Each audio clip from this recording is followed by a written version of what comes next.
The 2026 FIFA World Cup was designed to be the biggest football tournament ever held.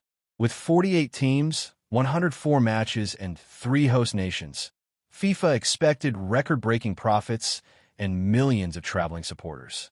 The plan seemed simple: bring the tournament to North America, attract huge crowds, and generate unprecedented revenue.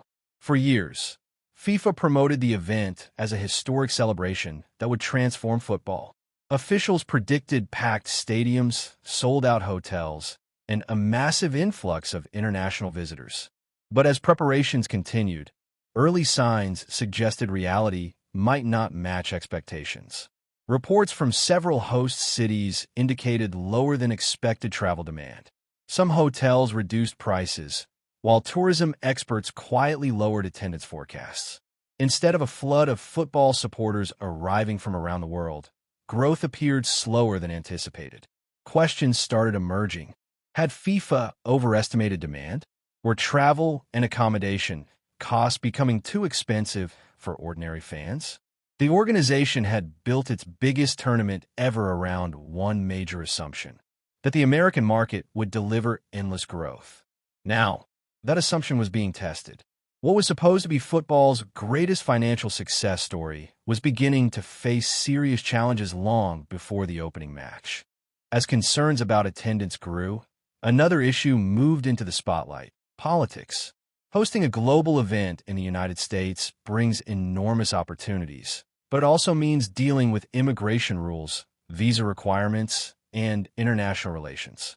Many supporters from different countries began expressing concerns about travel procedures and entry requirements.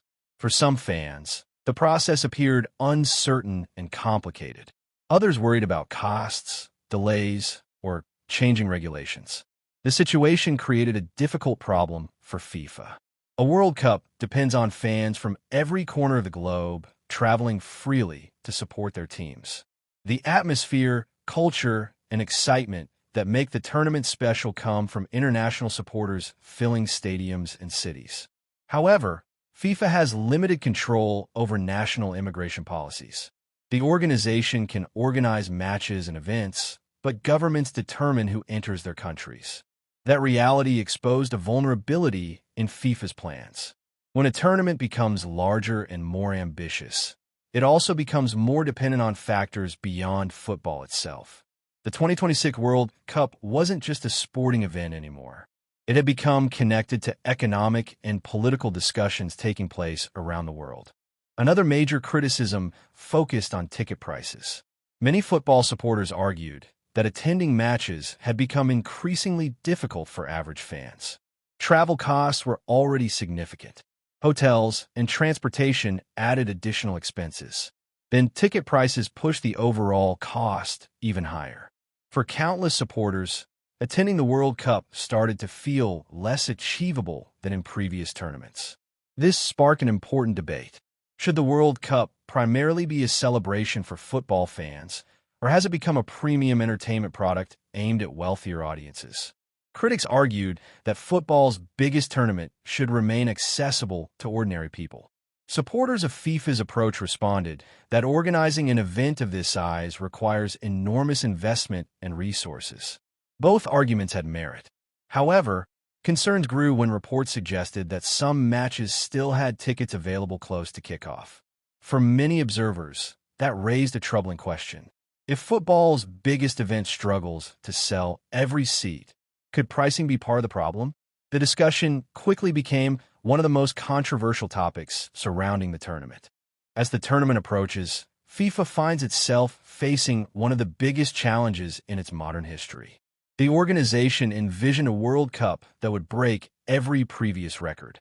Instead, it must address concerns about affordability, accessibility, travel demand, and fan engagement. The dream remains enormous. Millions of supporters are still expected to follow the competition, and the tournament has the potential to create unforgettable moments.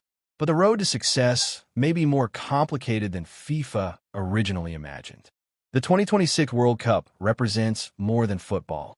It is a test of whether the sport's largest event can continue growing while remaining connected to the fans who made it popular in the first place.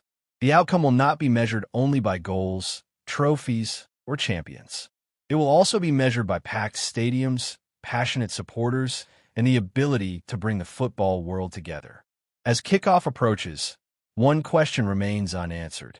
Can the biggest World Cup in history live up to the expectations created around it? Or will it become a lesson about the risks of growing too big, too fast? Only time will provide the answer.